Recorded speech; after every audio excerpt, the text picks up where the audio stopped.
ఓసారి బిజీగా ఉన్నప్పుడు ఒకసారి కూర్చుంటే ఇప్పుడు మాట్లాడుకుంటే ఈ ఎనర్జీ ఇంకొక 6 నెలలు సంవత్సరం మీలో ఫుల్ జోష్ వస్తుంది.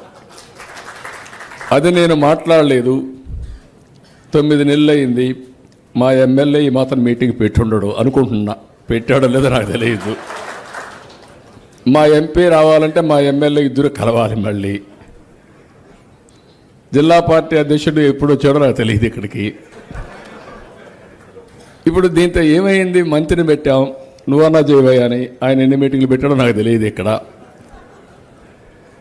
దీంతో ఇప్పుడు ఏమైందంటే ఎన్నికలైన తర్వాత మన క్యాడర్ ఎవరైతే తెలుగుదేశం పార్టీ కోసం రక్తం చిందారో అలాంటి వ్యక్తుల కోసం మనం కూర్చొని ఆలోచించలేకపోయాం. అందుకే మళ్ళీ నేను చేశాను. ఇంకా రాబోయే రోజులు ఈ గ్యాప్ రాదు. మీ అందరితో మాట్లాడతాం. పొలిటికల్ గవర్నెన్స్ అన్నాం. ట్రూ స్పిరిట్లో పొలిటికల్ గవర్నెన్స్ ఇచ్చే బాధ్యత నాదని మరొకసారి మీ అందరికీ హామీ ఇస్తున్నాం. అయితే పొలిటికల్ గవర్నెన్స్ అంటే తప్పులు చేసి ఓడిపోవడం కాదు. తప్పులు చేసి ఓడిపోతే చాలా సమస్యలు వస్తాయి.